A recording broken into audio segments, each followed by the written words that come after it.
Kuwait లో ఫ్రీగా మెట్టు దెబ్బలు ఎలా తినాలో వీడియోలో చూపిస్తాను. వీడియో లాస్ట్ వరకు అయితే చూసి నేను బండి నడుపుతుంటే మా పిల్లోడు వచ్చి ఇది ఇచ్చినాడు చేతిలో, ఇది గేమ్ ఆడా అని చెప్పి నేను నడపాలా లేకపోతే గేమ్ ఆడాలన్నా ఏం కాదు ఒక చేతితో ఆడమని చెప్పాను.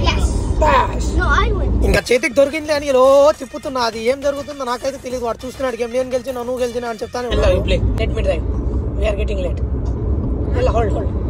అక్కడ మీదకి వెళ్తూ ఉంటే కింద అయితే ఇది కనిపించింది Lulu the spin and win అంట షాప్ నౌ రికార్డ్ ఏ వీడియో. అంటే దాన్ని తిప్పుతూ ఒక వీడియో తీయాలంటే అది మనకి ఏం నెంబర్ వచ్చిందో వాళ్ళకైతే సోషల్ మీడియాలో అయితే ట్యాగ్ చేసి అయితే అప్లోడ్ చేయాలంటే మనకైతే ప్రైస్ అనేది సర్ప్రైజ్ గా ఉంటుందంట. ఇంకేడు దొరికింది ఛాన్స్ లేదు, ఓ తిప్పుతున్నాడు. చాలేరా ఒకసారి అంటే లేదు తిప్పుతాను నేను వీడియో తీను అంటున్నాడు. ఇంకా మనోడికి ఏ నెంబర్ వచ్చిందో చూద్దాం రండి. తిరుగుతానే ఉంది, తిరుగు ఆగింది 23 అంట. ఇంకా నేను స్టార్టింగ్ లో చెప్పినా కదా మీ ఫ్రీగా మెట్టు దెబ్బలు ఎలా తినాలని. ఇక్కడ కూర్చొని ఉన్న వీళ్ళైతే ఫుట్బాల్ లేక మాల్లో అయితే చెప్పుతూ ఫుట్బాల్ లాగా ఆడుకుంటే నాకెందుకు లేని ఒక పక్కన కూర్చొని ఉంటే ఒకసారి కాదు 2-3 సార్లు ఇట్లానే కొడుతున్నారులే అని చెప్పి పక్కన వెళ్ళి వేరే చోట మారిస్తే అయినా సరే నా మీదకి వస్తున్నా కాలని కొడుకులు. అయినా సరే మనం వీళ్ళు ఏం చేయాలని ఒక వీడియో తీసుకున్నాం. వాళ్ళ నాన్నకి చూపిస్తాను, వాళ్ళ నాన్నకి చూపిస్తే ఏమంటారు నువ్వు ఎందుకు కూర్చున్నాను అక్కడ పక్కన కూర్చోవచ్చు కదా నాదే తప్పు అంటున్నాడు.